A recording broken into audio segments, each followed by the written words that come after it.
Hello guys, start करेंगे अभी हम लोग आपका अगला टॉपिक का रिवीजन जो कि रहेगा यहाँ पे चार्जेस ऑफ जीएसटी। दोस्तों, चार्जेस मतलब क्या, सबसे पहले वो समझ के लो।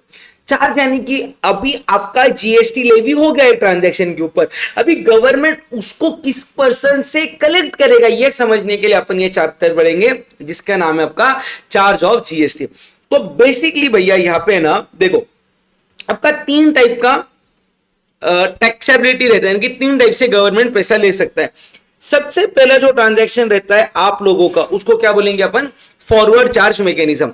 ये एक बेसिक ट्रांजैक्शन है, यानी कि यहाँ पे रेसिपिएंट क्या करता है, सप्लायर को पे करता है कंसीडरेशन, और सप्लायर आगे किसको पैसा पे करता है, गवर्नमेंट को। क्योंकि ट्रांजैक्शन एक ही डायरेक्शन में जा रहा है, इसको हम लोग क्या बोलते हैं, आपका फॉरवर्ड चार्ज मैकेनिज्म। यानी कि गवर्नमेंट को टैक्स पे करने का लायबिलिटी किसका रहता है, सप्लायर का रहता है। ऑफकोर्स वो खुद के पॉकेट से पे नहीं करेगा, वो क्या करेगा, रेसिपिएंट से पैसा लेगा।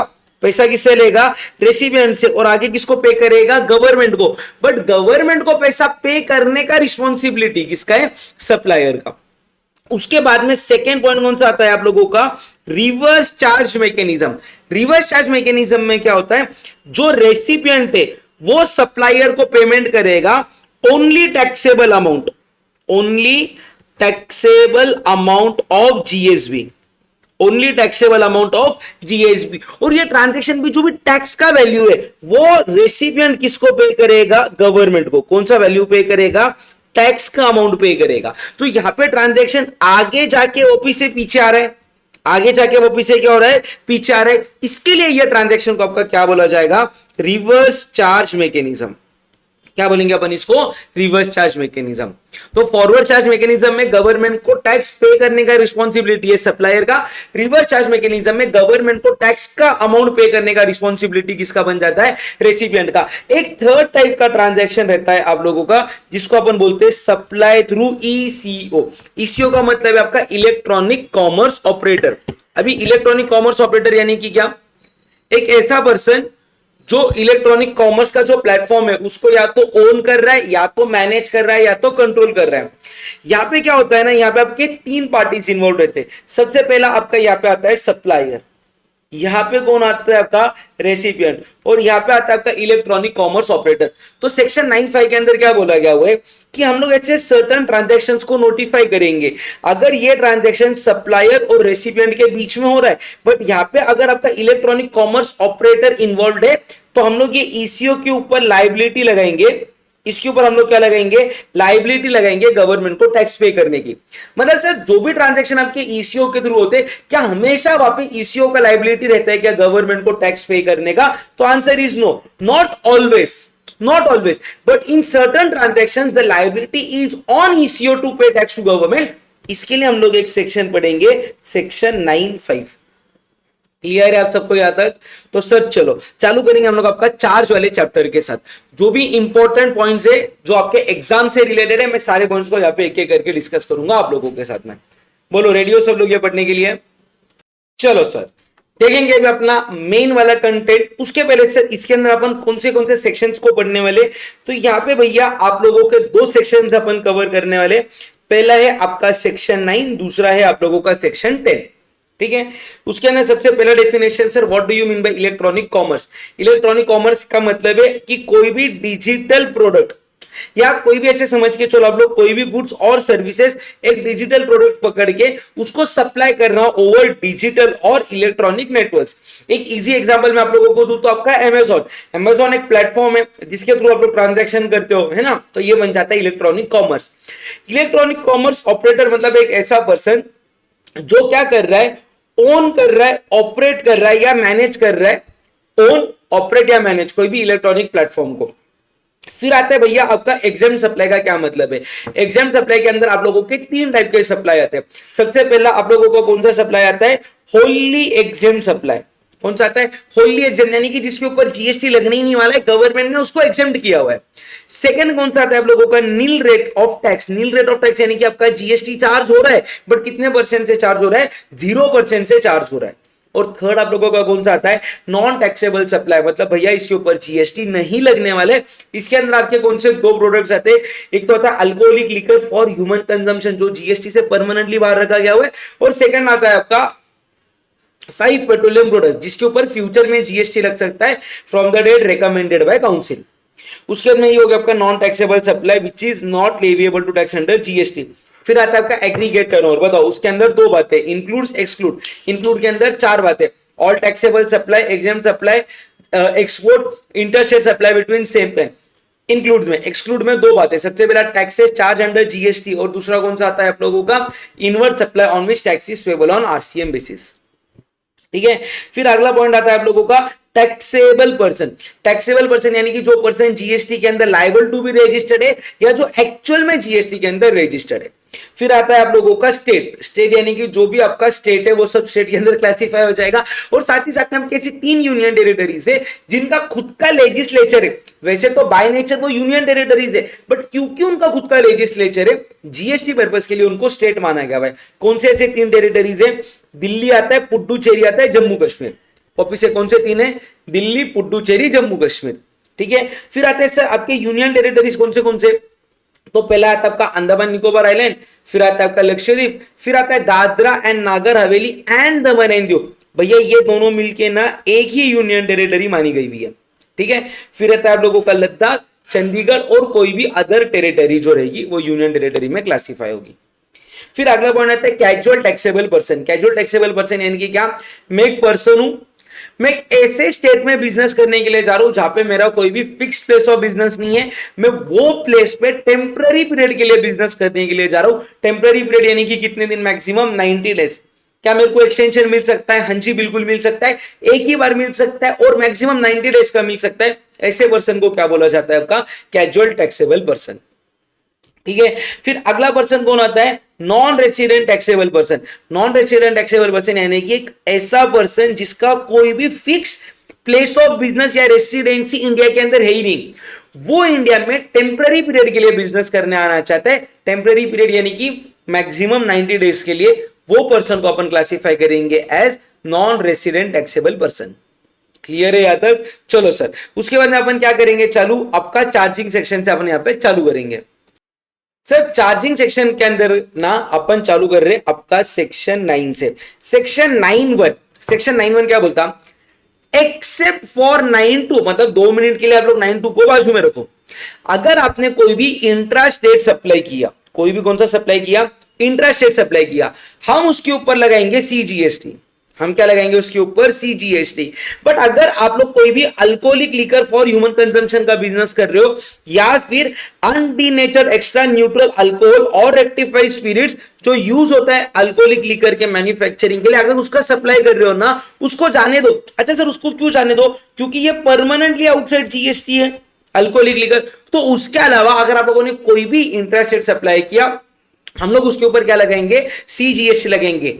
उस वैल्यू के ऊपर सीजीएसटी लगाएंगे जो वैल्यू हमने सेक्शन 15 के अंदर डिटरमाइन किया हुआ है। बट हमारा सीजीएसटी का रेट मैक्सिमम लग के कितना लग सकता है? 20% लग सकता है। चलो वापिस है 9(1) क्या बोलता है कि 9(2) को 2 मिनट के लिए बाजू में रखो। अगर आप लोगों ने कोई भी इंटरेस्ट रेट सप्लाई किया तो हम आपसे उसके ऊपर चार्ज करेंगे सीजीएसटी। बट अगर आप लोग alcoholic liquor for human consumption का सप्लाई कर रहे हो या अनडीनेचर्ड एक्स्ट्रा न्यूट्रल अल्कोहल या रेक्टिफाइड स्पिरिट जो alcoholic liquor for human consumption के मैन्युफैक्चरिंग के लिए काम आ रहा है उसका सप्लाई कर रहे हो, तो हम लोग आपसे लेंगे सीजीएसटी। मैक्सिमम हमारा रेट रहेगा 20% और जो वैल्यू जिसके ऊपर हम लोग सीजीएसटी लगाने वाले वो वैल्यू हमें कौन बताएगा? सेक्शन 15 बताएगा। क्लियर है? फिर सर सेक्शन 9(2) किसकी बात करता? सेक्शन 9(2) बोलता है कि ये जो 5 पेट्रोलियम प्रोडक्ट है, कौन से? सबसे पहले petroleum crude, high speed diesel, motor spirit जिसको अपन नॉर्मली पेट्रोल बोलते हैं, या नेचुरल गैस या एविएशन टर्बाइन फ्यूल। इसको जीएसटी से हम लोगों ने टेम्पररी बाहर रखा हुआ है। हम लोग फ्यूचर में इसके ऊपर जीएसटी लेके आएंगे, वो दिन से लेके आएंगे जो काउंसिल रेकमेंड करेगा। काउंसिल क्या करेगा? रेकमेंड करेगा और गवर्नमेंट इसको नोटिफाई करेगा ऑफिशियल गैजेट में। फिर सेक्शन 9(3) बात करता है RCM on specific goods and services, कि भैया अगर आप लोगों ने ये ट्रांजैक्शंस किए तो आप कौन हो? आप रेसिपिएंट हो, आपको गवर्नमेंट को टैक्स पे करना पड़ेगा। आपको गवर्नमेंट को टैक्स पे करना पड़ेगा। और जो आरसीएम वाला टैक्स है ना, आरसीएम वाला टैक्स देखो, मैं इधर क्या लिख रहा हूं बात को ध्यान से देखना, RCM liability, RCM liability to be discharged compulsory in cash, compulsory in क्या बोला गया हुआ है, कैश, यानी कि आपकी जो भी आरसीएम की लायबिलिटी है उसके लिए आप लोग आईटीसी का यूज नहीं कर सकते। कंपल्सरी किसमें पे करना है आपको, कैश। तो सर 93 या 94 में क्या फर्क है? 93 क्या बोलता कि अगर ये वाले ट्रांजैक्शंस आप लोग कर रहे हो तो आप किससे भी करो, हमें फर्क नहीं पड़ता, आप यानी कि रेसिपिएंट आप गवर्नमेंट को टैक्स पे करोगे। बट 94 का क्या बोलना है कि हम लोगों ने ना आप लोगों के ऊपर ये कंडीशन लगाया है कि अगर ये ट्रांजैक्शंस आपके अनरजिस्टर्ड सप्लायर से हो रहे तो ही आपको आरसीएम बेसिस पर टैक्स पे करना है, नहीं तो आरसीएम एप्लीकेबल नहीं होगा। और 95 बात करता है आपका supply through electronic commerce operator, ठीक है जी भैया। तो रिवर्स चार्ज का अपन मतलब समझ गए कि गवर्नमेंट को टैक्स पे करने का लायबिलिटी किसका है, आपका किसका लायबिलिटी है, रेसिपिएंट का, ठीक है। तो चलो अभी अपन देखेंगे RCM on supply of services, RCM on supply of services. अच्छा, अभी से अपन क्या करेंगे, जहां जहां भी अपन चार्जेस वाला पॉइंट पढ़ने वाले, चार्जेस वाला पॉइंट उसको अपन है ना रीड करेंगे अलोंग विथ एग्जेम्पशंस, रीड करेंगे अलोंग विथ एग्जेम्पशंस, यानी कि यहां पे ना आपका एग्जेम्पशंस और चार्जेस को अपन है ना साथ में पढ़ेंगे ताकि आपको ज्यादा क्लियरिटी है कौन सा ट्रांजैक्शन एग्जेम्प्ट है और कौन सा ट्रांजैक्शन आपका जीएसटी के अंदर टैक्सेबल है। सबसे पहला वाला पॉइंट बात करता है GTA services, goods transport agency services. उसके लिए अपन डेफिनेशन देखेंगे गुड्स ट्रांसपोर्ट एजेंसी का मतलब क्या है। गुड्स ट्रांसपोर्ट एजेंसी का मतलब है कि अगर आप लोग कोई भी सर्विसेज दे रहे हो in relation to transport of goods, अगर आप लोग कोई भी सर्विसेज दे रहे हो in relation to transport of goods, जिसके अंदर आपका लोडिंग अनलोडिंग पैकिंग सब आ जाता है, और साथ में आप लोग कंपलसरी क्या इशू कर रहे हो, कंसाइनमेंट नोट को इशू कर रहे हो, तो वो सर्विसेज मतलब वो पर्सन जो सर्विसेज दे रहा है उसको अपन गुड्स ट्रांसपोर्ट एजेंसी मानेंगे।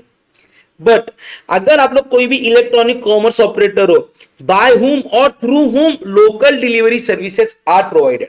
अच्छा, आप लोगों को ये दो नाम सुने रहेंगे आप लोगों ने, एक तो बन जाता है आप लोगों का पोर्टर, या इसके जैसा पहले एक चलता था डंजो, है ना, या तो एक बन गया स्विगी।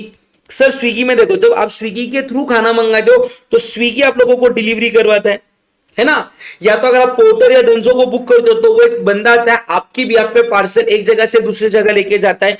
तो इन दोनों को है ना, इन दोनों को जीटीए से आउटसाइड रखा गया है, जीटीए से बाहर रखा गया है। इसके अलावा अगर कोई भी बंदा ट्रांसपोर्टेशन ऑफ गुड्स की सर्विसेज कर रहा है और उसके लिए इंपॉर्टेंट पॉइंट है, उसने क्या इशू करना चाहिए, कंसाइनमेंट नोट अगर इशू किया तो वो पर्सन गुड्स ट्रांसपोर्ट एजेंसी बोल के क्लासीफाई हो जाएगा। अच्छा सर देखो, गुड्स ट्रांसपोर्ट एजेंसी के अंदर है ना अपन क्या देखेंगे, वैसे तो है ना इनके एग्जेम्पशंस है ना काफी सारे, टोटल 3 एग्जेम्पशंस मिलेंगे। अपन यहां पे पहले 2 को कवर कर लेते हैं। ये क्या बोल रहा है देखो, services provided by GTA to unregistered person including unregistered casual taxable person other than the following recipient namely. मतलब अपन क्या देख रहे हैं कि जीटीए के सर्विसेज है ना वैसे तो एग्जेम्प्ट है। अच्छा, जीटीए सर्विसेज किसको दे रहा है, जीटीए सर्विसेज 2 टाइप के लोगों को दे रहा है, एक तो जो जीएसटी के अंदर रजिस्टर्ड है, दूसरे जो जीएसटी के अंदर क्या है, अनरजिस्टर्ड। अगर रजिस्टर्ड है तो वो टैक्सेबल है, रजिस्टर्ड है तो वो क्या है, टैक्सेबल है। कैसे टैक्सेबल नहीं अपन देखेंगे बाद में। बट अगर वो अनरजिस्टर्ड को दे रहा है तो अनरजिस्टर्ड आपके 2 टाइप के, एक तो आपका अनरजिस्टर्ड नॉर्मल वाला पर्सन है, एक नॉर्मल इंडिविजुअल वगैरह हो गया, या तो दूसरा कौन है आपका अनरजिस्टर्ड कैजुअल टैक्सेबल पर्सन। इनको आप सर्विसेज दोगे तो एग्जेम्प्ट है, इनको सर्विसेज दोगे तो एग्जेम्प्ट है। बट अगर आपके फॉलोइंग 6 पीपल है, फॉलोइंग कितने पीपल है, 6 पीपल है ये वाले, अगर जीटीए इन 6 अनरजिस्टर्ड पर्सन को भी सर्विसेज दे रहा है तो ये आरसीएम बेसिस पे टैक्सेबल हो जाएंगे। ये क्या हो जाएंगे, टैक्सेबल ऑन आरसीएम, और इधर भी मैं लिखूंगा टैक्सेबल ऑन आरसीएम। सर आपने कंफ्यूजन कम नहीं किया, कंफ्यूजन आपने बढ़ा दिया, अब इसको एक्सप्लेन करो। तो भाई बात को बहुत ध्यान से सुनना, ठीक है। जीटीए सबसे पहले अगर एकदम ध्यान से सुन के लेना, जीटीए अगर कोई भी सर्विसेज रजिस्टर्ड पर्सन को दे रहा है, किसको दे रहा है, रजिस्टर्ड पर्सन, तो रजिस्टर्ड पर्सन आरसीएम बेसिस पर टैक्स पे करेगा। अभी यहां पे रजिस्टर्ड पर्सन मतलब कौन, जो पर्सन जीएसटी के अंदर रजिस्टर्ड है। ठीक है, समझो एक चार्टर्ड अकाउंटेंट है, उसको उसका ऑफिस एक जगह से दूसरी जगह शिफ्ट करना था और वो जीएसटी के अंदर रजिस्टर्ड था। उसने जीटीए का सर्विसेज लिया जिसके अंदर उसने गुड्स को एक ऑफिस से दूसरे ऑफिस में ट्रांसपोर्ट करवा दिया। यहां पे क्योंकि चार्टर्ड अकाउंटेंट जीएसटी के अंदर रजिस्टर्ड था, उसको यानी कि चार्टर्ड अकाउंटेंट को आरसीएम बेसिस पर टैक्स देना पड़ेगा। ये हो गया आपका पॉइंट नंबर 1। ये हो गया आपका point number 1। Point number 2, GTA services एक ऐसे पर्सन को दे रहा है जो जीएसटी के अंदर क्या है, आपका अनरजिस्टर्ड पर्सन है, जो जीएसटी में अनरजिस्टर्ड है। अनरजिस्टर्ड पर्सन यानी कि समझो अभी करण सतीजा रहने के लिए पुणे में, मैंने सोचा बस हो गई पुणे की लाइफ, मैं मेरे घर का सारा सामान समेट लिया और मैं बोला मैं गोवा परमानेंटली शिफ्ट हो जाऊंगा, इसके लिए मैंने जीटीए को बुक किया। अभी यहाँ पे जीटीए सर्विसेज एक इंडिविजुअल को दे रहा है, करण सतीजा को दे रहा है, जो जीएसटी के अंदर रजिस्टर्ड नहीं है, पर्सनल कैपेसिटी में लेके जा रहा हूं मैं मेरी सर्विसेज। तो यहां पे जीटीए ने अगर एक अनरजिस्टर्ड पर्सन को, including unregistered casual taxable person को सर्विसेज दी, तो ये सर्विसेज आपकी जीएसटी से क्या मानी गई है, एग्जेम्प्ट। ये सर्विसेज क्या है आपकी जीएसटी में एग्जेम्प्ट मानी गई है। बट अगर जीटीए इन 6 लोगों को, कितने लोगों को, 6 लोगों को सर्विसेज दे रहा है और ये 6 लोग है ना जीएसटी में अनरजिस्टर्ड है, जीएसटी में क्या है, अनरजिस्टर्ड। देखो अगर रजिस्टर्ड है तो उनको आरसीएम बेसिस पर टैक्स देना ही है। मैं क्या बोल रहा हूं, अगर ये अनरजिस्टर्ड भी रहे तो भी इनको आरसीएम बेसिस पर टैक्स पे करना है, तो भी आरसीएम बेसिस पे क्या करना है, टैक्स पे करना है। कौन से ये 6 लोग है, factories registered under factories act 1948, societies registered under society registration act 1860, cooperative society, body corporate, partnership firm, LLP, AOP, casual taxable person. सिर्फ स्क्रीन दिखेगी आप लोगों को, ध्यान से देखना सब लोग। देखो भैया लास्ट टाइम रिवाइज करेंगे, जीटीए सर्विसेज 2 टाइप के लोगों को दे रहा है, रजिस्टर्ड, अनरजिस्टर्ड। रजिस्टर्ड है तो रजिस्टर्ड बंदा आरसीएम बेसिस पर टैक्स पे करेगा। Unregistered 2 type, unregistered person, unregistered CTP, इनको एग्जेम्प्ट है। बाकी क्या, अगर ये 6 लोग है, 6 लोग कौन है, सबसे पहला वो फैक्ट्री जो फैक्ट्रीज एक्ट के अंदर रजिस्टर्ड है, सोसाइटी जो सोसाइटीज एक्ट के अंदर रजिस्टर्ड है, cooperative society, body corporate, partnership firm, LLP, AOP, casual taxable person. अगर इनको सर्विसेज दी जा रही है और अगर ये लोग जीएसटी के अंदर रजिस्टर्ड है या नहीं है, फर्क नहीं पड़ना, इनको आरसीएम बेसिस पर टैक्स पे करना है। क्लियर है जी सर? मतलब सर कंक्लूजन, अगर जीटीए सर्विसेज दे रहा है, अगर जीटीए सर्विसेज दे रहा है कौन सी, to a person registered under GST, ये बन जाएगा टैक्सेबल, सामने वाला बंदा टैक्स पे करेगा। अगर ये सर्विसेज दे रहा है अनरजिस्टर्ड इंडिविजुअल या एचयूएफ को, तो क्या बन जाएगा, एग्जेम्प्ट। अच्छा sir, services by way of transportation of goods by road except the services of, क्या बोल रहे हैं यहां पे कि देखो जीटीए का सर्विसेज, देखो अगर आप गुड्स को ट्रांसपोर्ट कर रहे हो, किसको ट्रांसपोर्ट कर रहे हो, गुड्स को, किसको ट्रांसपोर्ट कर रहे हो, गुड्स को, तो अगर आप ट्रांसपोर्टेशन ऑफ गुड्स को रोड के थ्रू ट्रांसपोर्ट कर रहे हो ना, तो आपको एग्जेम्पशन मिल जाएगा, एक्सेप्ट मतलब जीटीए की सर्विसेज टैक्सेबल है, courier agency including express cargo. आप लोगों ने जब इंस्टीट्यूट से रजिस्ट्रेशन किया रहेगा तो आपको बुक्स कोई कुरियर से आए रहेंगे, तो जीटीए का सर्विसेज टैक्सेबल है। कैसे टैक्सेबल है वो अपन ने इधर देख लिया है ना। कुरियर एजेंसी से अगर आप लोग कोई भी सर्विसेज ले रहे हो वो भी टैक्सेबल है, जैसे कि आपके इंस्टीट्यूट के जो बुक्स वगैरह थे। और अगर आप लोग लोकल डिलीवरी की सर्विसेज थ्रू और बाय ईसीओ लेते हो, एग्जांपल पोर्टर और स्विगी, ये भी आपका क्या बन जाता है, टैक्सेबल बन जाता है। मतलब सर ये जो ट्रांसपोर्टेशन ऑफ गुड्स की सर्विसेज है ना, उसके अंदर ये टैक्सेबल है, बाकी का एग्जेम्प्ट है। रादर ये एग्जेम्प्ट है, बाकी के आपके टैक्सेबल बन जाएंगे। समझा जी मालिक? यहां तक तो समझ गया। अभी आ जाए थे अपन मुद्दे पे। देखो, if GTA services are not exempt, तो आपको चेक करना पड़ेगा आरसीएम के लिए। RCM is applicable if recipient is any of the 7 specified person. Sir ऊपर तो आपने 6 बोला था, 6 कब बोला था, जब 6 वो लोग अनरजिस्टर्ड रहेंगे तो भी।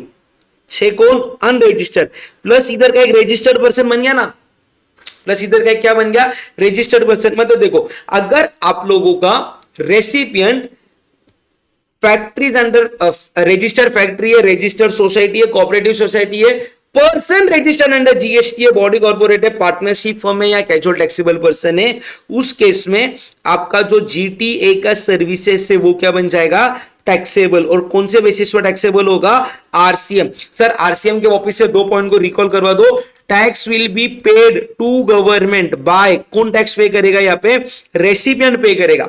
और किसमें पे करेगा, पे इन कैश। क्या उसको आईटीसी को यूज कर सकेगा क्या, आंसर इज नो।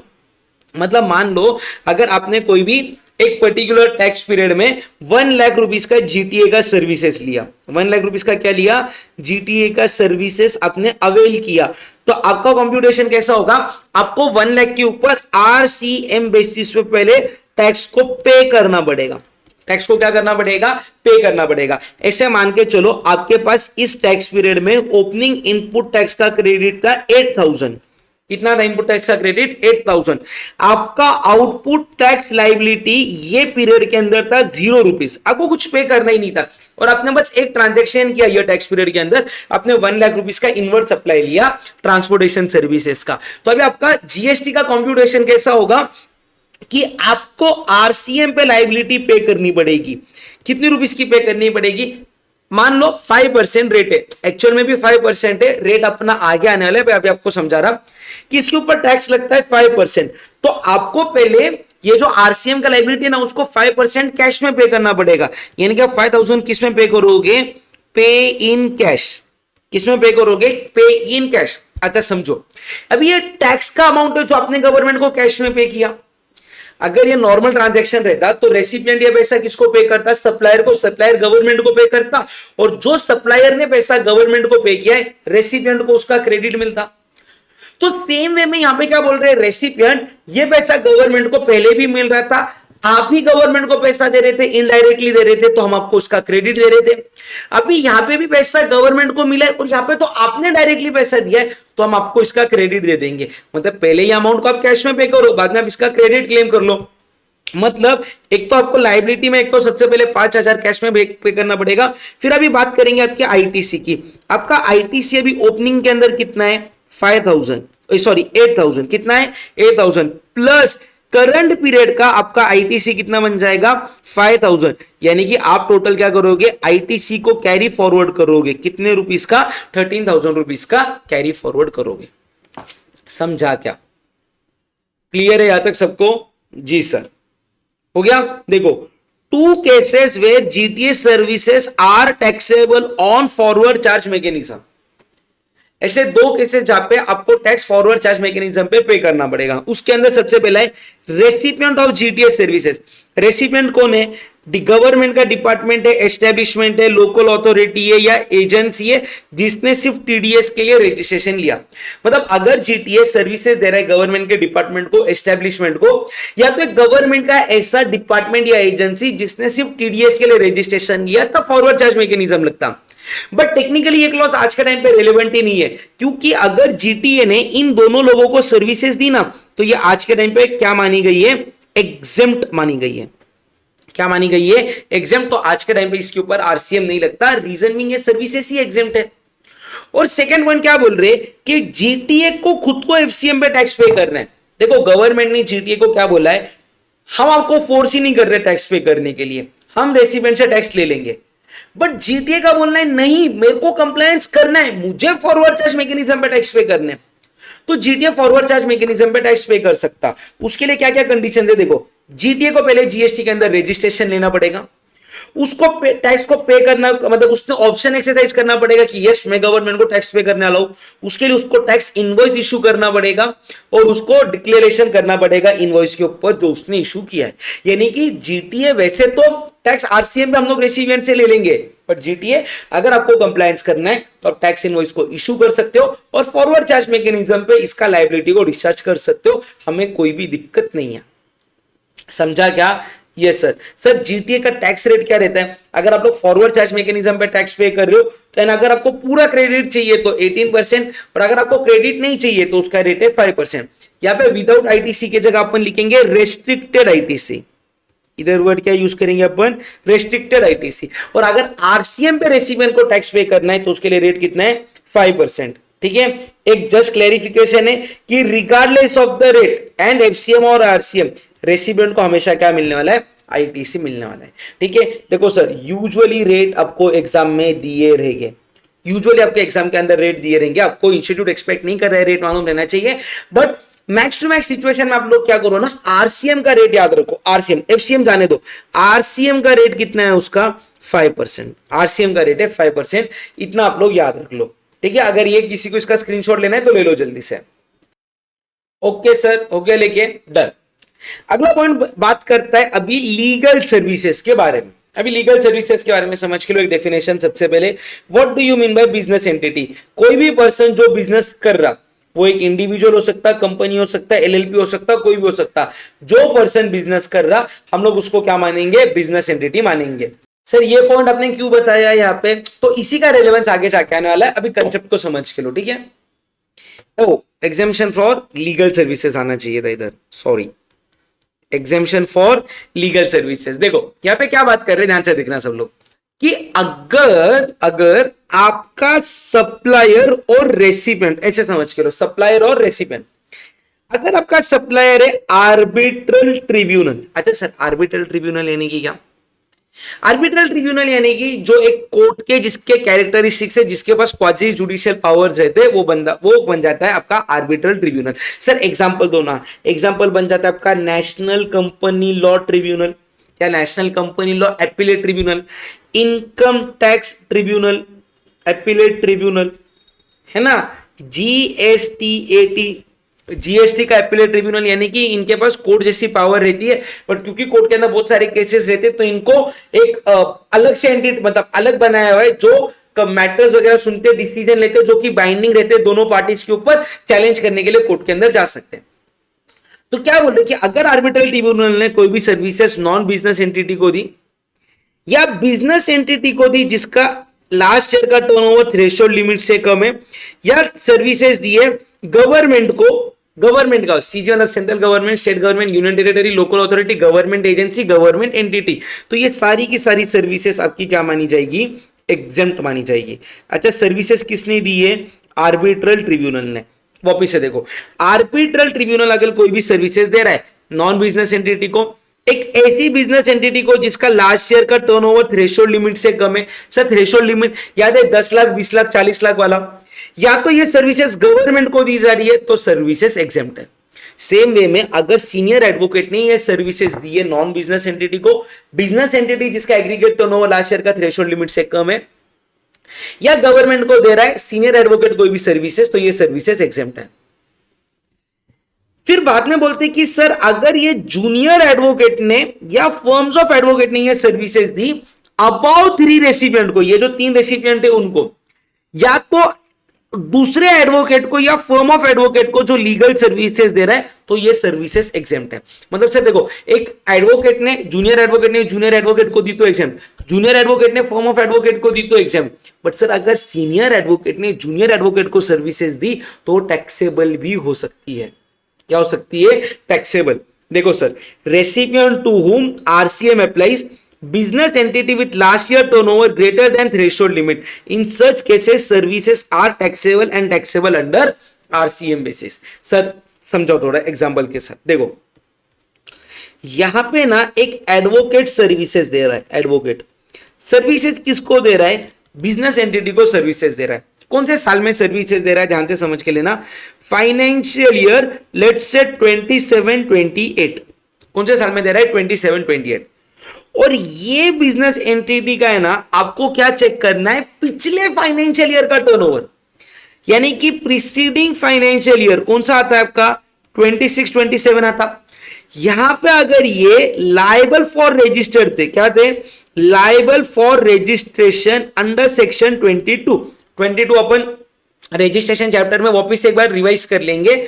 तो अगर ये बिजनेस एंटिटी का पिछले साल का टर्नओवर थ्रेशोल्ड लिमिट से ज्यादा था, making it liable to be registered under section 22, तो यहां पे आरसीएम अप्लाई हो जाएगा। और टैक्स कौन पे करेगा, बिजनेस एंटिटी यहां पे टैक्स पे करेगा।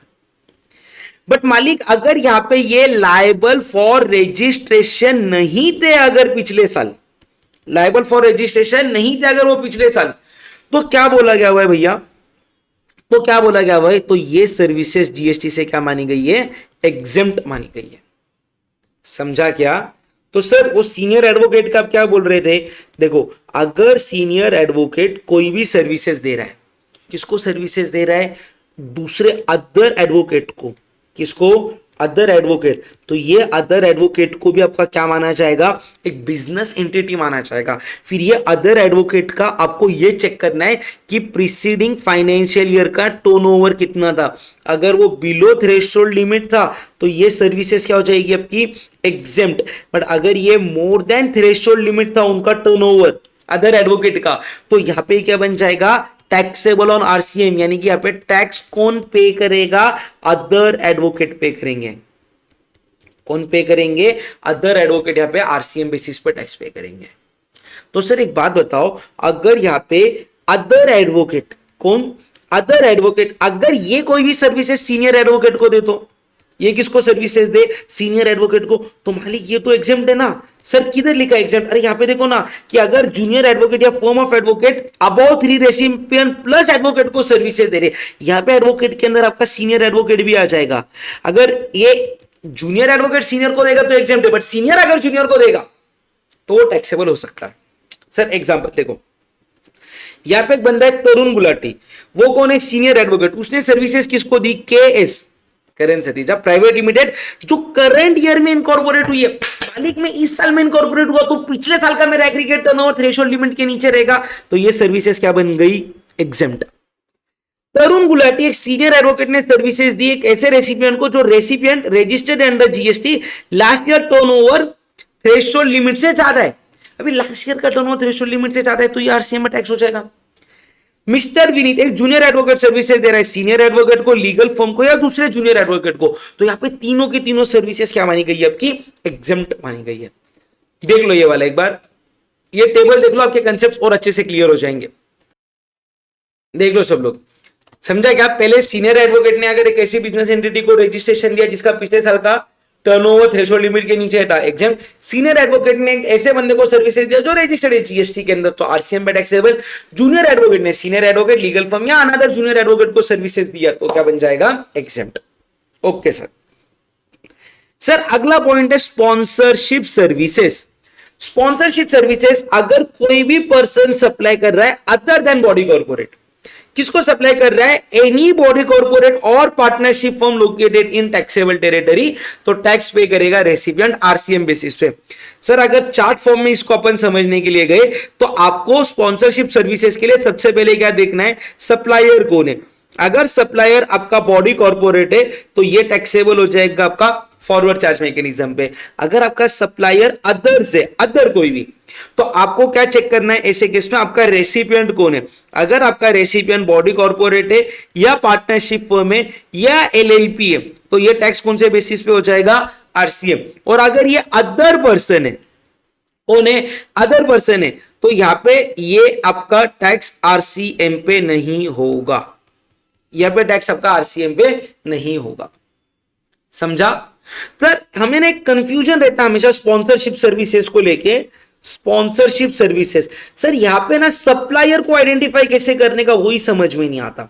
How to identify who is the supplier? एकदम एक सिंपल बात बोलता, one who receives the consideration, one who receives the consideration, जो बंदे को कंसिडरेशन मिलने वाला है उसको क्या बोलने का? सप्लायर बोलने का। आपके 80% प्रॉब्लम यहां पे सॉल्व हो जाएंगे।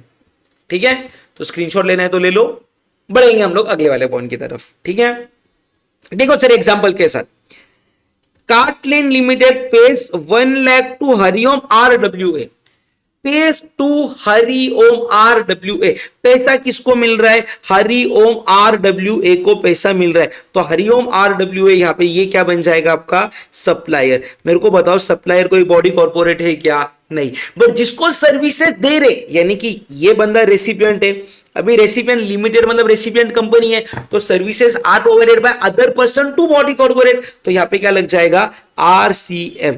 क्या लग जाएगा? आरसीएम। और रेसिपिएंट कौन है? कार्टलेन, तो कार्टलेन को यहां पे टैक्स पे करना पड़ेगा। ठीक है, ठीक है क्या? Since supplier is other than body corporate and are मतलब recipient is body corporate, RCM applies. Cartlane limited pays 1 lakh to Pandit infra limited. भैया बात को समझो, pays to Pandit infra limited, यानी कि यहां पे कंसिडरेशन पंडित इंफ्रा को मिल रहा है, तो जिसको मिल रहा है वो कौन माना जाएगा? आपका सप्लायर। अच्छा, लिमिटेड है मतलब सप्लायर कौन है? आपका बॉडी कॉर्पोरेट। तो services provided by body corporate, recipient जानना ही नहीं है, यहां पे आपका क्या लग जाएगा? फॉरवर्ड चार्ज मैकेनिज्म लग जाएगा। समझा क्या? क्लियर है जी सर।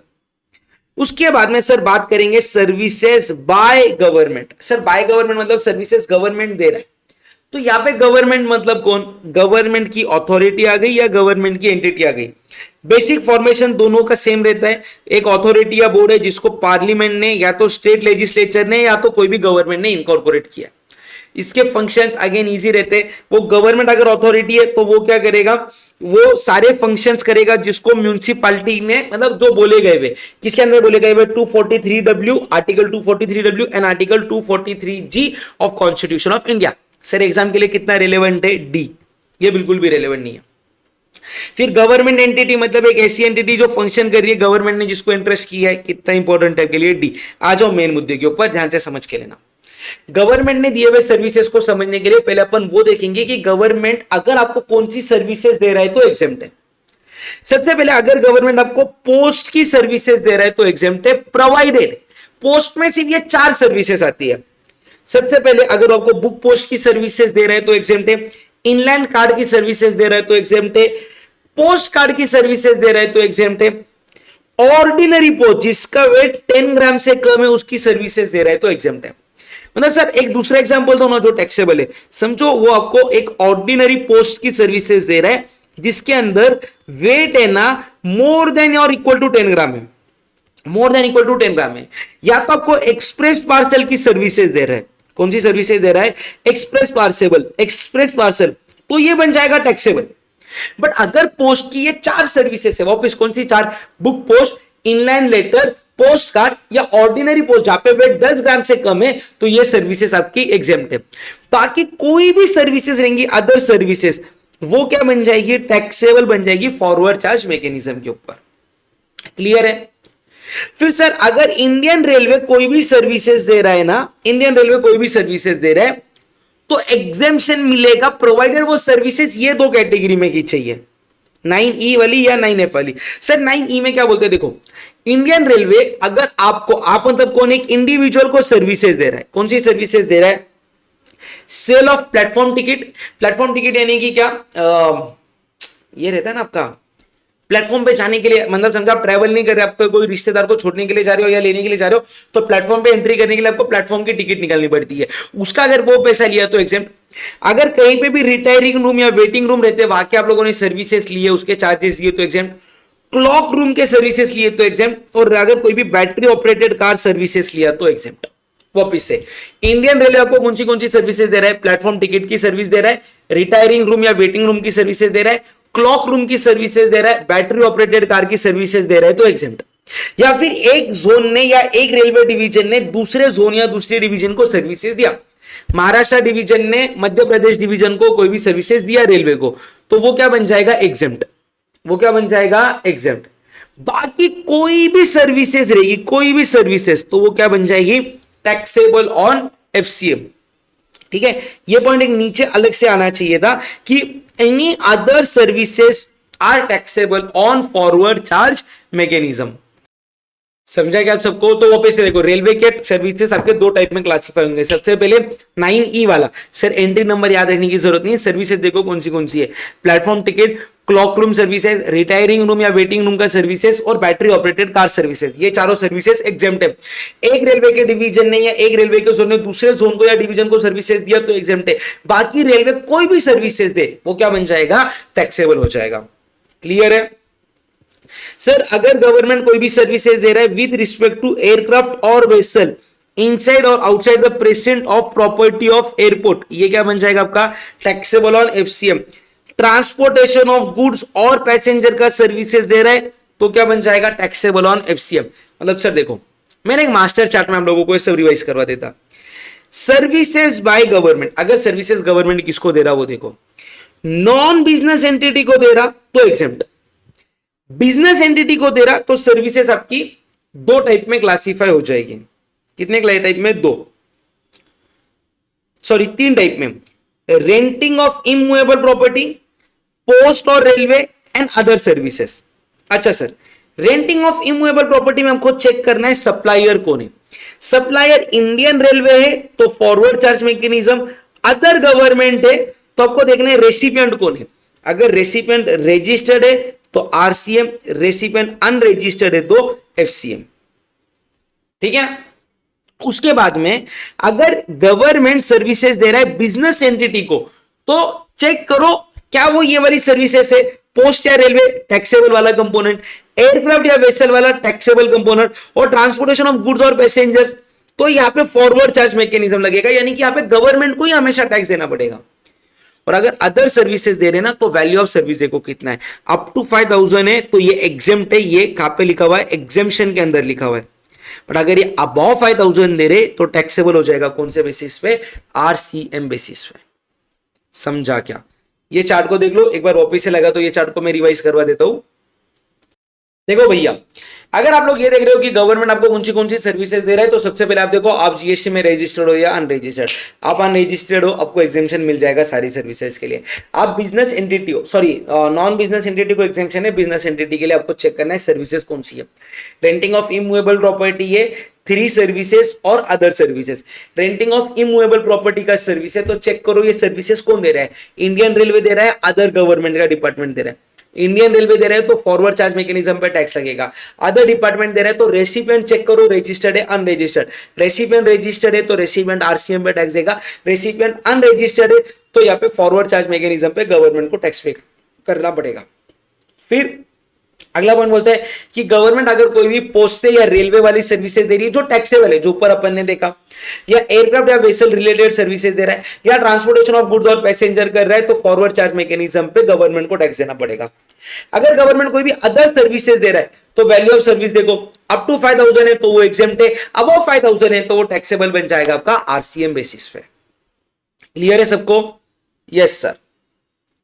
सर उसके बाद में रेंटिंग ऑफ प्रॉपर्टी, अगर रेंटिंग ऑफ प्रॉपर्टी का नेचर है रेसिडेंशियल ड्वेलिंग, रेसिडेंशियल ड्वेलिंग यानी कि आपका रेसिडेंशियल प्रॉपर्टी जो आपने रेसिडेंशियल पर्पस के लिए किसी को रेंट पे दिया है, तो सर रेसिडेंशियल प्रॉपर्टी और भी कोई पर्पस के लिए दे सकते हैं क्या? Answer is yes. मैंने मेरा फ्लैट एक आधे एडवोकेट को दे दिया, अभी मेरा प्रॉपर्टी रेसिडेंशियल है बट जिसको दिया उसका पर्पस रेसिडेंशियल नहीं कमर्शियल हो सकता। तो यहाँ पे क्या बोल रहे हैं कि देखो अगर कोई भी पर्सन अपनी रेसिडेंशियल प्रॉपर्टी को रेसिडेंशियल पर्पस के लिए यूज करने दे रहा है और रेसिपिएंट अगर अनरजिस्टर्ड है तो सर्विसेज एग्जेम्प्ट हो जाएगी। अच्छा, यहाँ पे रेसिडेंशियल ड्वेलिंग में आपका स्टूडेंट का रेसिडेंसी, हॉस्टल, कैंप, पीजी ये नहीं आएगा, ये नहीं आएगा। बाकी समझो मेरा एक फ्लैट है, मैंने मेरा फ्लैट मेरे दोस्त को रेंट पे दे दिया, वो जीएसटी के अंदर अनरजिस्टर्ड था तो यहाँ पे क्या बन जाएगा आपका, एग्जेम्प्ट बन जाएगा। ठीक है। देखो, one case where recipient is registered but still exemption shall apply, मतलब अपना बात को समझ के लो। ठीक है, यहां पे बात को समझ के लो क्या बोल रहा है। देखो, अगर आपकी प्रॉपर्टी है, आप कौन हो, आप सप्लायर, आप कौन सी प्रॉपर्टी दे रहे हो, रेसिडेंशियल प्रॉपर्टी दे रहे हो रेसिडेंशियल पर्पस के लिए। ठीक है, आपको क्या चेक करना है, सबसे पहले आपका रेसिपिएंट कौन है। आपका रेसिपिएंट दो बातें, या तो जीएसटी के अंदर रजिस्टर्ड पर्सन है या तो जीएसटी के अंदर क्या है वो अनरजिस्टर्ड पर्सन है। अगर अनरजिस्टर्ड पर्सन है तो बात ही खत्म, ये क्या हो जाएगा आपका एग्जेम्प्ट। अगर वो रजिस्टर्ड है ना, वो कौन सी कैपेसिटी में ले रहा है वो देखो, कैपेसिटी यानी कि उसकी कैपेसिटी रहेगी पर्सनल या तो दूसरा क्या रहेगा बिजनेस। सर बिजनेस का सिंपल मतलब बोलूं क्या, उसने ये एक्सपेंस जो है ना वो डेबिट किया है to P and L account, debit किया है पी एंड एल अकाउंट को। सर एग्जांपल से बताओ, देखो मैंने क्या किया, मैंने एक रेसिडेंशियल प्रॉपर्टी को रेंट पे लिया और मैंने मेरे स्टाफ को उसको अकोमोडेशन के लिए दिया और मैंने बुक्स ऑफ अकाउंट्स में ये खर्चा पी एंड एल में डेबिट किया स्टाफ के नाम से।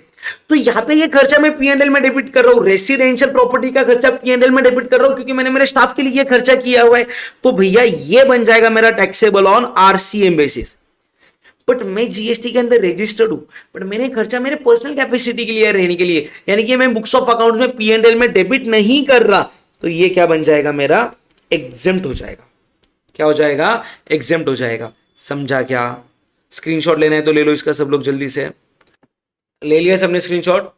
डन है जी सर।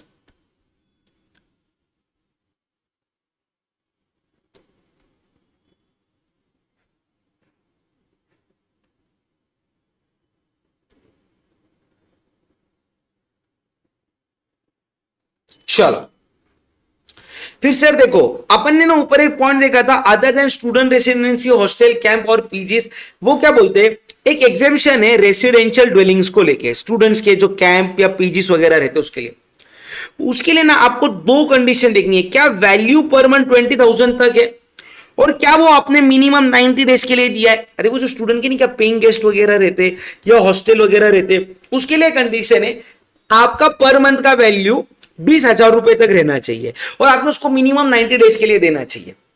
सर अगर मैंने 80 डेज के लिए दिया तो टैक्सेबल, तो क्या बन जाएगा, टैक्सेबल। एक फिर आपका वैल्यू मैटर ही नहीं करता। सर मैंने 100 दिन के लिए दिया बट मैंने जो रेंट लिया ना पर मंथ होता 22,000, तो क्या बन जाएगा, टैक्सेबल।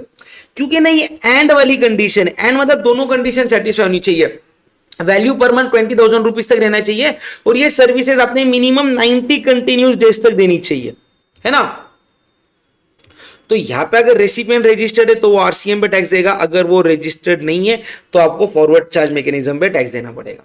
तो सर एक अगर मैं इसका पूरा समरी चार्ट बनाऊं ना, तो देखो सर अगर आप लोग रेंटिंग ऑफ रेसिडेंशियल प्रॉपर्टी को कर रहे हो तो आपका पर्पस देखो, अगर आपका पर्पस कमर्शियल है तो अपन कमर्शियल वाले चार्ट के अंदर जाएंगे, बट अगर आपका पर्पस रेसिडेंशियल है तो आपको ये देखना है is recipient registered under GST, तो उसको आप सर्विसेज कौन सी वाली दे रहे हो वो देखो। अगर आप उसको कैंप या पीजी वाली सर्विसेज दे रहे हो या आप उसको कौन सी सर्विसेज दे रहे हो, अदर सर्विसेज दे रहे हो, तो आपको ये चेक करना है, सॉरी इधर ना ये लाइन नहीं आनी चाहिए थी एक्चुअली, इधर ये लाइन नहीं आनी चाहिए थी।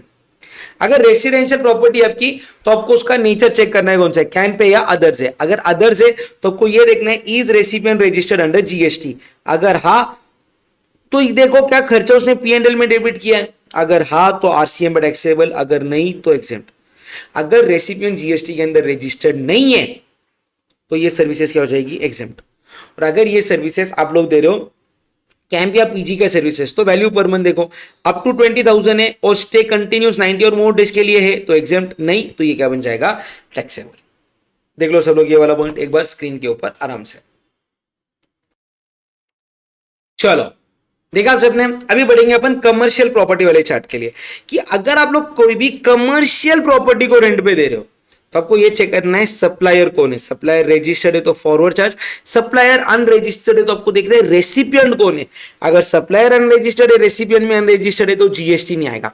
बट अगर आप लोग कमर्शियल प्रॉपर्टी को रेंट पे दे रहे हो या रेसिडेंशियल प्रॉपर्टी को कमर्शियल पर्पस के लिए रेंट पे दे रहे हो, सप्लायर अनरजिस्टर्ड है बट रेसिपिएंट रजिस्टर्ड है जीएसटी के अंदर, सेक्शन 9 में रजिस्टर्ड है तो आरसीएम लगेगा, सेक्शन 10 में रहेगा तो कोई भी जीएसटी पे करने की जरूरत नहीं है। क्लियर है जी सर। उसके अंदर सर अगर डायरेक्टर कंपनी को अपनी सर्विसेज दे रहा है तो चेक करो क्या ये सर्विसेज वो पर्सनल कैपेसिटी में दे रहा है या in the capacity of director दे रहा है। अगर वो पर्सनल कैपेसिटी में दे रहा है जैसे कि रेंटिंग ऑफ इमूवेबल प्रॉपर्टी तो चेक करो क्या ये ट्रांजैक्शन 9(3) में कवर्ड है, अगर हाँ कवर्ड है तो आरसीएम लगेगा, अगर कवर्ड नहीं है तो ये फॉरवर्ड चार्ज मैकेनिज्म पे टैक्सेबल हो जाएगा। बट अगर डायरेक्टर कंपनी को कोई भी सर्विसेज इन द प्रोफेशनल यानी कि डायरेक्टर के कैपेसिटी में दे रहा है तो चेक करो उसको रेम्यूनरेशन क्या बोल के मिल रहा है। अगर उसको रेम्यूनरेशन सैलरी बोल के मिल रहा है तो ये सप्लाई नहीं है शेड्यूल 3 के हिसाब से, इसके लिए उसके ऊपर जीएसटी नहीं आएगा। बट अगर डायरेक्टर को remuneration, sitting fees, professional fees ये बोल के मिल रहा है तो ये सर्विसेज टैक्सेबल हो जाएगी आपकी आरसीएम बेसिस पे, और टैक्स किसको पे करना पड़ेगा, कंपनी को पे करना पड़ेगा। समझा जी सर। सर अगर इंश्योरेंस एजेंट कोई भी सर्विसेज दे रहा है, किसको दे रहा है, any person carrying out insurance business in taxable territory, तो इंश्योरेंस एजेंट को टैक्स देने की जरूरत नहीं है। जो पर्सन इंश्योरेंस का बिजनेस कर रहा है वो टैक्स पे करेगा आरसीएम बेसिस पे। सिमिलरली सर देखो रिकवरी एजेंट, अगर रिकवरी एजेंट ने कोई भी services banking company, financial institution, NBFC को दी लोकेटेड इन टैक्सेबल टेरिटरी तो रेसिपिएंट आरसीएम बेसिस पर टैक्स पे करेगा। बट सर अगर ये रिकवरी एजेंट ने कोई भी सर्विसेज ट्रेडर ऑफ गुड्स को दी, समझो यानी कि यहाँ पे रेसिपिएंट आपका बैंक नहीं है तो आरसीएम नहीं लगेगा, यहाँ पे क्या लग जाएगा, एफसीएम यानी कि रिकवरी एजेंट को टैक्स पे करना पड़ेगा। उसके बाद में सर बात करेंगे म्यूजिक इंडस्ट्री की। अगर म्यूजिक इंडस्ट्री के अंदर कोई भी music composer, photographer, artist, music industry एक एग्जांपल है, म्यूजिक कंपोजर, फोटोग्राफर, आर्टिस्ट या उसके जैसा कोई भी मतलब और लाइक, इसने सर्विसेज दी, कौन सी सर्विसेज, जिसके अंदर वो ट्रांसफर कर रहा है या परमिट कर रहा है यूज और एंजॉयमेंट ऑफ कॉपीराइट, किसको दे रहा है, म्यूजिकल कंपनी, प्रोड्यूसर और like, located in taxable territory तो रेसिपिएंट आरसीएम बेसिस पे टैक्स पे करेगा। समझा यहां तक? उसके अंदर अगला पॉइंट आता है सर ऑथर का। अगर ऑथर ने कोई भी अपनी सर्विसेज, कौन सी सर्विसेज जिसके अंदर वो उसका कॉपीराइट यूज करने के लिए दे रहा है, ऑथर सर्विसेज दे रहा है पब्लिशर को जो टैक्सेबल टेरिटरी के अंदर लोकेटेड है, तो पब्लिशर को इधर आरसीएम बेसिस पर टैक्स पे करना पड़ेगा, ठीक है। बट हाँ, इस केस में सिर्फ ऑथर वाले केस में फॉरवर्ड चार्ज भी लग सकता है इंस्टेड ऑफ आरसीएम। क्या कंडीशन है उसके लिए? कंडीशन ऐसी है कि जो ऑथर है ना, उसने जीएसटी के अंदर रजिस्ट्रेशन लेना चाहिए और उसने डिक्लेरेशन फाइल करना चाहिए कि मैं इसके ऊपर एफसीएम बेसिस पे टैक्स पे करने वाला हूं, और जो भी कंप्लायंस है वो कंप्लायंस करना पड़ेगा ऑथर को, यानी कि टैक्स इनवॉइस को इशू करना पड़ेगा, रिटर्न्स को फाइल करना पड़ेगा। बट अगर ऑथर फॉरवर्ड चार्ज मैकेनिज्म पे टैक्स पे करना चाहता है, उसको मिनिमम 1 ईयर तक फॉरवर्ड चार्ज पे टैक्स पे करना पड़ेगा, यानी कि वो फॉरवर्ड चार्ज को विड्रॉ नहीं कर सकेगा। समझा क्या? डन है जी सर। उसके बाद में सर आरबीआई को सर्विसेज, अगर मेंबर ऑफ ओवरसीइंग कमेटी कोई भी सर्विसेज आरबीआई को दे रहे, तो आरबीआई यहां पे आरसीएम बेसिस पर टैक्स पे करेगा। फिर अगला पॉइंट आता है direct sales agent services. Sir देखो इसको ना ये चार्ट से समझो, direct sales services, direct sales agent services, ये सर्विसेज आप किसको प्रोवाइड कर रहे हो? क्या या बैंक को या अदर पर्सन को सर्विसेज दे रहे हो? डायरेक्ट सेल्स एजेंट मतलब बेसिकली मेरा सेल्स बढ़ाने के लिए अगर मैंने कोई एजेंट को अपॉइंट किया, अगर मैं बैंक हूं या एनबीएफसी हूं तो बात अलग है, अगर मैं कोई भी अदर पर्सन हूं तो एजेंट को या पे एफसीएम बेसिस पे टैक्स पे करना पड़ेगा। बट अगर मैं बैंक या फाइनेंशियल इंस्टीट्यूशन हूं और जो बंदा मुझे सर्विसेज दे रहा है वो अगर बॉडी कॉर्पोरेट है, पार्टनरशिप फर्म है, एलएलपी है, तो वो एफसीएम पे टैक्स पे करेगा। बट अगर समझो कोई अदर पर्सन है, एक इंडिविजुअल अगर बैंक को या एनबीएफसी को डीएसए का सर्विसेज दे रहा है, तो यहां पे आपका आरसीएम लगेगा। यहां पे क्या लगेगा? आपका आरसीएम। देख लो एक बार सब लोग ये वाला पॉइंट। डन है भैया? पढ़ा सबने? जी सर। अगले पॉइंट पे पढ़ेंगे, बहुत ध्यान से देख के लेना, ठीक है सर। यहां पे ना बिजनेस करस्पॉन्डेंट या बिजनेस फैसिलिटेटर सर्विसेज दे रहा है। अब इसको ना अपन एग्जेम्पशन के साथ मर्ज करके पढ़ने वाले, बहुत ध्यान से देखना। एग्जेम्पशन का एंट्री नंबर 39 है, उसके साथ मर्ज करके पढ़ रहे हैं अपन। यहां पे कोई भी सर्विसेज आप लोग प्रोवाइड कर रहे हो, आप लोग कोई भी सर्विसेज प्रोवाइड कर रहे हो, मतलब एज अ बिजनेस करस्पॉन्डेंट या बिजनेस फैसिलिटेटर सर्विसेज आप लोग दे रहे हो रूरल एरिया की ब्रांच में। यहां पे ना हेडिंग में से लिखो बैंकिंग इंडस्ट्री। हेडिंग में क्या आना चाहिए आपका? बैंकिंग इंडस्ट्री, ठीक है। तो अगर आप लोग बैंकिंग इंडस्ट्री को सर्विसेज दे रहे हो, तो जो बैंकिंग इंडस्ट्री को सर्विसेज दे रहे हो ना, वो बैंक कौन से ब्रांच में लोकेटेड है वो चेक करो। बैंक का ब्रांच या तो रूरल रहेगा या तो बैंक का ब्रांच क्या रहेगा? अर्बन। अगर बैंक आपकी रूरल ब्रांच में सिचुएटेड है तो बिजनेस करस्पॉन्डेंट या बिजनेस फैसिलिटेटर अगर बैंक को सर्विसेज दे रहा है या एजेंट सर्विसेज दे रहा है बिजनेस करस्पॉन्डेंट को या बिजनेस फैसिलिटेटर को in relation to banking industry located in rural area, तो एग्जेम्प्ट है।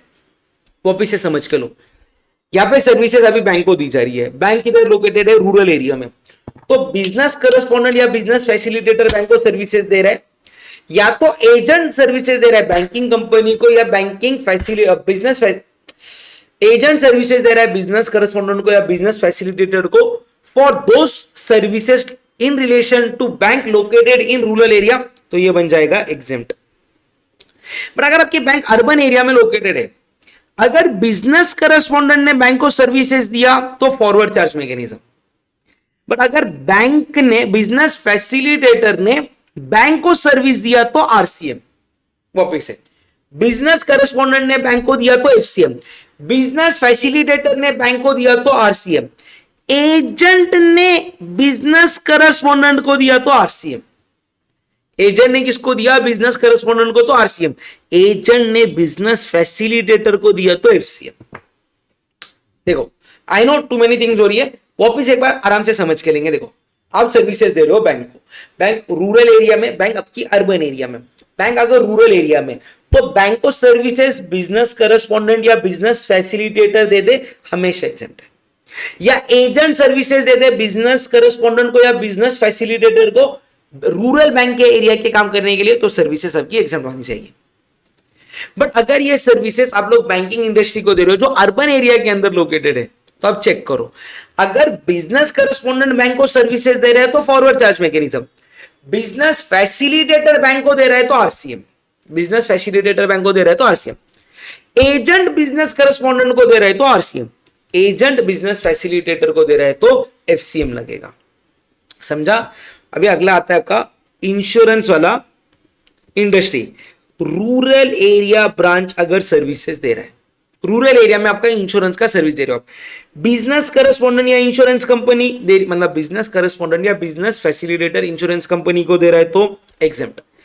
एजेंट बिजनेस करस्पॉन्डेंट को दे रहा है, एजेंट बिजनेस करस्पॉन्डेंट को दे रहा है तो आरसीएम, एजेंट बिजनेस फैसिलिटेटर को दे रहा है तो एफसीएम। देखो ये सेम है ना।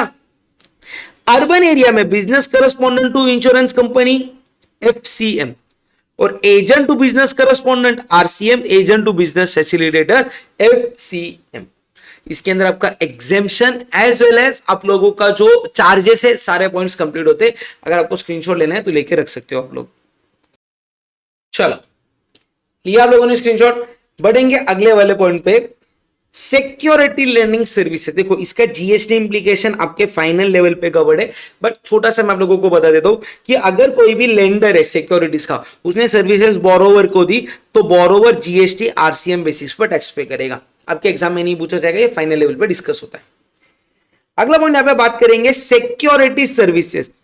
अगर सिक्योरिटी सर्विसेज कोई भी पर्सन दे रहा है अदर देन बॉडी कॉर्पोरेट, किसको सर्विसेज दे रहा है? जीएसटी के अंदर रजिस्टर्ड पर्सन को कौन सी सर्विसेज दे रहा है? Security personal services. जो आप लोग क्लब के बाहर देखो बाउंसर्स वगैरह देखते हो, या कोई भी सिक्योरिटी सर्विसेज, जो सिक्योरिटी गार्ड्स वगैरह रहते हैं आपके सोसाइटी वगैरह में, तो यहां पे अगर रजिस्टर्ड पर्सन को दिया तो रजिस्टर्ड पर्सन आरसीएम पे टैक्स पे करेगा। बट अगर यहाँ पे रेसिपिएंट आपका गवर्नमेंट का डिपार्टमेंट या एस्टेब्लिशमेंट है, या लोकल अथॉरिटी है, या गवर्नमेंट की एजेंसी है जो सिर्फ टीडीएस के लिए रजिस्ट्रेशन लिया हुआ है, या जो पर्सन जीएसटी के अंदर रजिस्टर्ड है उसने रजिस्ट्रेशन कॉम्पोजिशन स्कीम में लिया हुआ है, यानी कि सेक्शन 10 में लिया हुआ है, तो यहां पे आपका आरसीएम नहीं लगेगा। यहाँ पे क्या बोला गया हुआ? आरसीएम नहीं लगेगा। मतलब आप लोग ये चार्ट को देखो, अगर आप लोग सिक्योरिटी पर्सनल सर्विसेज दे रहे हो और ये सर्विसेज आर प्रोवाइडेड बाय, यानी कि यहाँ पे अगर सप्लायर बॉडी कॉर्पोरेट है तो फॉरवर्ड चार्ज मैकेनिज्म लग जाएगा। अगर ये अदर पर्सन है तो सर्विसेज आप किसको दे रहे हो? अगर जीएसटी में रजिस्टर्ड पर्सन को दे रहे हो तो आरसीएम लग जाएगा। बट अगर यही सर्विसेज आप लोग गवर्नमेंट के डिपार्टमेंट को, लोकल अथॉरिटी को, या गवर्नमेंट का एजेंसी जिसने सेक्शन 51 के अंदर रजिस्ट्रेशन लिया उसको दे रहे हो, या ऐसे पर्सन को दे रहे हो जो जीएसटी में सेक्शन 10 में रजिस्टर्ड है, तो यहाँ पे आपका आरसीएम नहीं लगेगा। सर आरसीएम नहीं लगेगा मतलब यहाँ पे हो सकता है आपका एफसीएम लगे, आपको उसको एग्जेम्पशन के साथ पढ़ना पड़ेगा। क्लियर है? जी सर। सर फिर अगला पॉइंट बात करते हैं, अगर आपने मोटर व्हीकल को किसी को रेंट पे दिया, देखो यहां पे ना सर एक क्लियर डिस्टिंक्शन है between services of renting of motor vehicle and passenger transport services.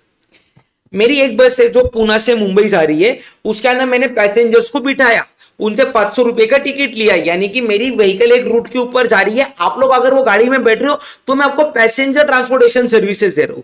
But अगर मैंने मेरी गाड़ी ही आपको दी एक दिन के लिए, मैं बोला एक दिन के लिए मेरी गाड़ी लो, मेरे को 10,000 रुपए रेंट दो, आपको जहां जाने वहां जाओ, यानी कि रूट टाइमिंग सब आप डिटरमाइन कर रहे हो, तो यहां पे ये वाला सर्विस सेकेंड केस में बन जाएगा रेंटिंग ऑफ मोटर व्हीकल, और जो पहले वाला केस था वो कौन सा बन जाएगा? आपका ट्रांसपोर्टेशन ऑफ गुड्स। क्लियर है? यहां पे मोटर व्हीकल मतलब उन व्हीकल की बात चालू है जो पैसेंजर को कैरी करने वाले, पैसेंजर को कैरी करने वाले जिसका कॉस्ट ऑफ फ्यूल इंक्लूडेड है आपके कंसीडरेशन के अंदर। ठीक है, तो अगर ये सर्विसेज बॉडी कॉर्पोरेट दे रहे हैं तो फॉरवर्ड चार्ज मैकेनिज्म पे बॉडी कॉर्पोरेट टू टैक्स पे कर दे। बट अगर मोटर व्हीकल को रेंट पे कोई भी पर्सन दे रहा है जो बॉडी कॉर्पोरेट नहीं है, तो चेक करो सर्विसेज किसको दी। अगर ये अदर देन बॉडी कॉर्पोरेट को सर्विसेज दी तो फॉरवर्ड चार्ज मैकेनिज्म लग जाएगा। बट अगर ये सर्विसेज आपने बॉडी कॉर्पोरेट को दी तो अगर आपको 18% टैक्स पे करना है तो फॉरवर्ड चार्ज मैकेनिज्म पे आप, यानी कि जो सप्लायर है वो टैक्स पे करेगा। बट अगर सप्लायर ने फॉरवर्ड चार्ज मैकेनिज्म को ऑप्ट नहीं किया है और यहां पे रेसिपिएंट जिसको सर्विसेज दी जा रही है वो बॉडी कॉर्पोरेट है, तो यहां पे रेसिपिएंट आरसीएम पे टैक्स पे करेगा, जहां पे टैक्स का रेट दिया गया है 5%। क्लियर है? जी सर। ठीक है सर, एक्सप्लेनेशन यहां पे कुछ बातों का दिया हुआ है। यहां पे बॉडी कॉर्पोरेट के अंदर आपका जो कंपनी इंडिया के बाहर इनकॉर्पोरेटेड है वो भी आ जाता है, कोऑपरेटिव सोसाइटी को एक्सक्लूड किया गया है, एलएलपी पार्टनरशिप फर्म के अंदर आ जाता है। अगर सप्लायर रजिस्टर्ड है सप्लायर इनवॉइस इशू करेगा, नहीं तो रेसिपिएंट को सेल्फ इनवॉइसिंग करना पड़ेगा। ठीक है सर, सेक्शन 9(4) और 9(5) आपका बाकी है। है ना। 9.5 को मैं आपको किसके साथ पढ़ा दूंगा, ईसीओ एंड टीसीएस करके ना, मैं तब आप लोगों का रिवाइज करवा दूंगा टैक्स कलेक्टेड एट सोर्स के साथ। मैं यहां पे भी आप लोगों को क्या करूंगा ना, सेक्शन 9(4) को एक बार गो थ्रू करवाता हूं।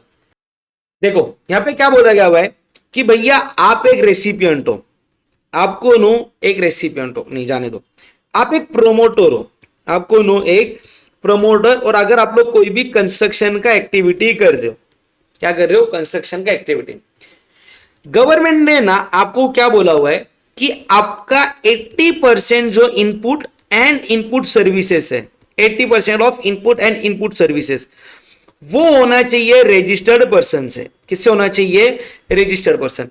अगर आपका कुछ भी शॉर्टफॉल होता है up to the extent of 80%, up to the extent of 80%, तो शॉर्टफॉल जितने भी अमाउंट का है ना भैया, आपको उसको आरसीएम पे टैक्स पे करना पड़ेगा।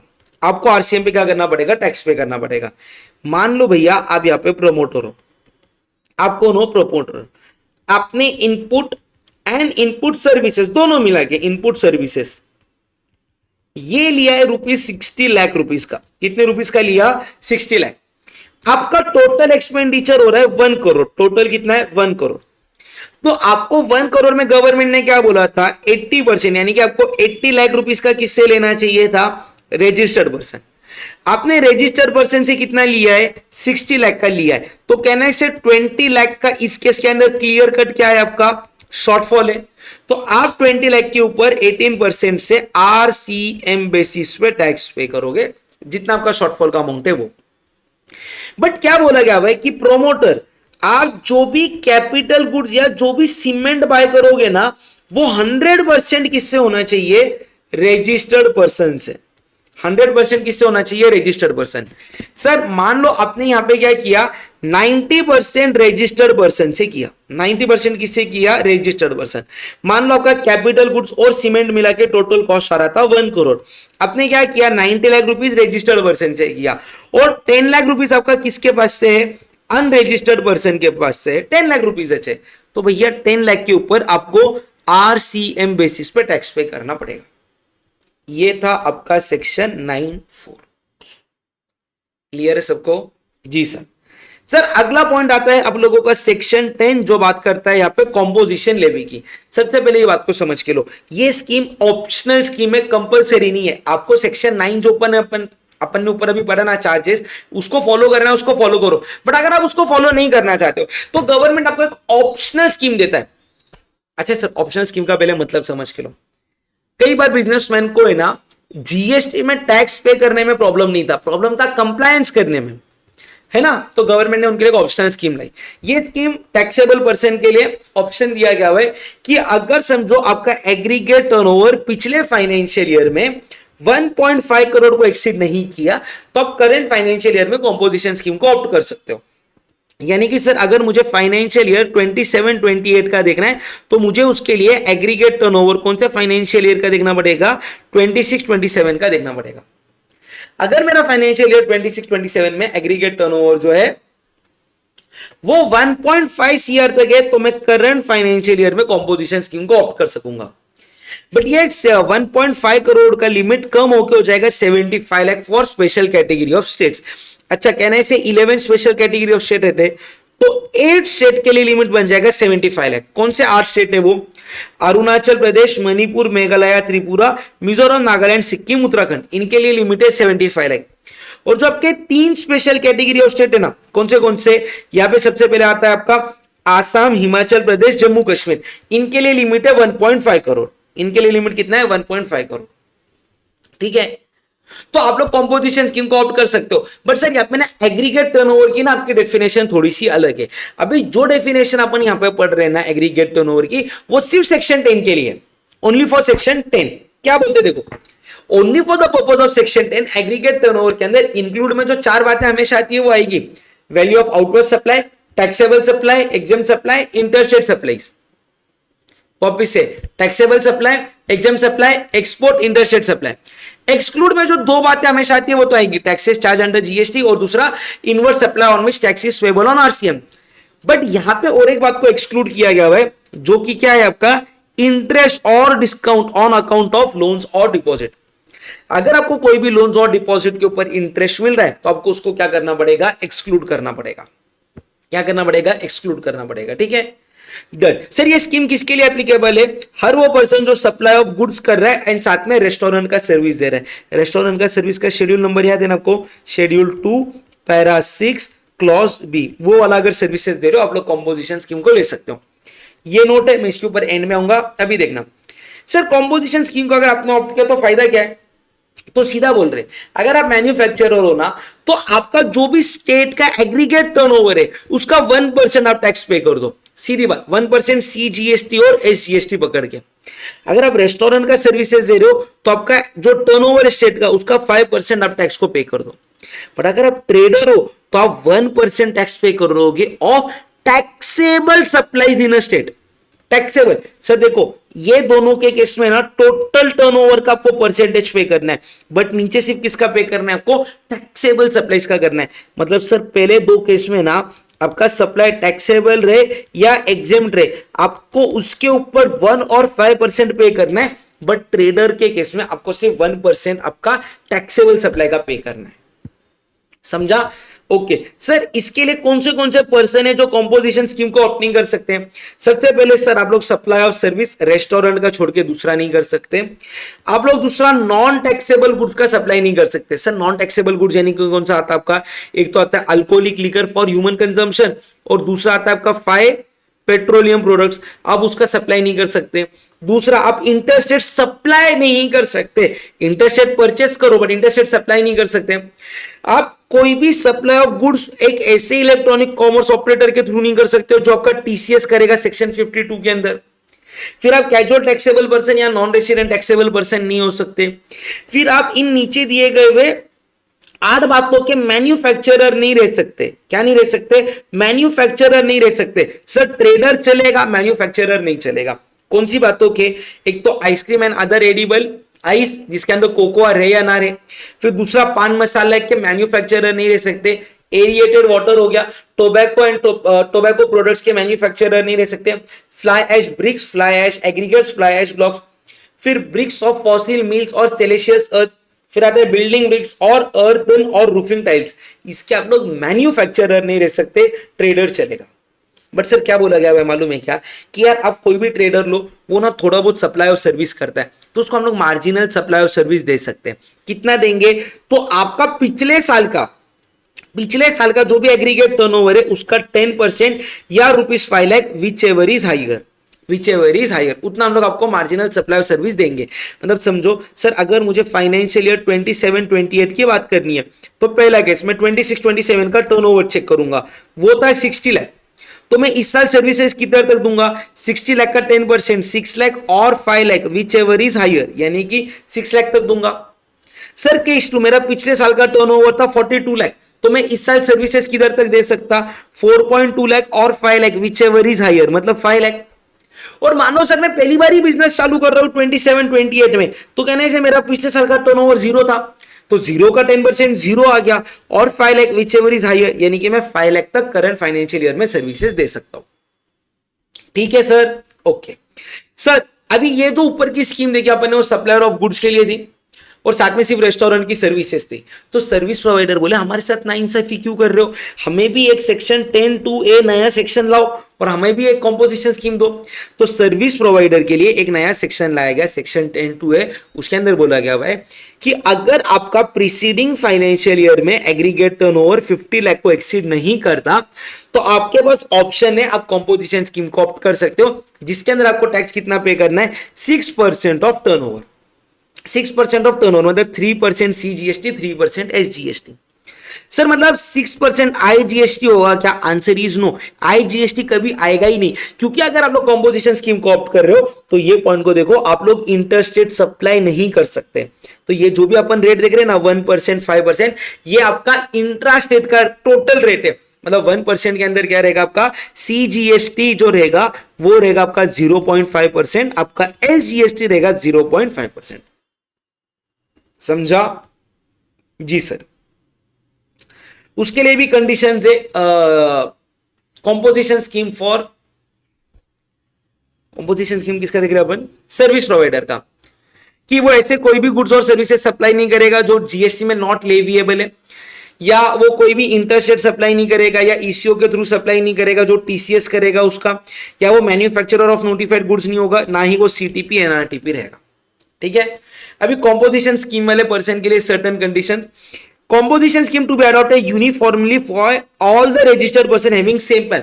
अगर आपके एक पैन कार्ड के ऊपर 3 बिजनेस चल रहे तो तीनों या तो सेक्शन 9 में रजिस्टर्ड रखो या सेक्शन 10 में रखो, एक सेक्शन 9 और एक सेक्शन 10 में नहीं चलेगा। एक पैन कार्ड के ऊपर जितने भी आपके जीएसटीआई ने वो सेम कैटेगरी में फॉलो होने चाहिए। कॉम्पोजिशन डीलर टैक्स इनवॉइस को इशू नहीं करेगा क्योंकि वो टैक्स को कलेक्ट करने ही नहीं वाला है, वो क्या इशू करेगा, bill of supply. Composition tax payer कोई भी इनवर्स सप्लाई का आईटीसी क्लेम नहीं करेगा, रेसिपिएंट से टैक्स को कलेक्ट नहीं करेगा, यानी कि वो टैक्स के चेन क्रेडिट में आएगा ही नहीं। अगर उसने कोई भी 9394 वाला इनवर्स सप्लाई लिया है तो उसको आरसीएम बेसिस पर टैक्स पे करना पड़ेगा। फिर जहां पे भी उसका बिल ऑफ सप्लाई इशू करेगा उसके ऊपर वो लिखेगा composition taxable person not eligible to collect tax on supplies.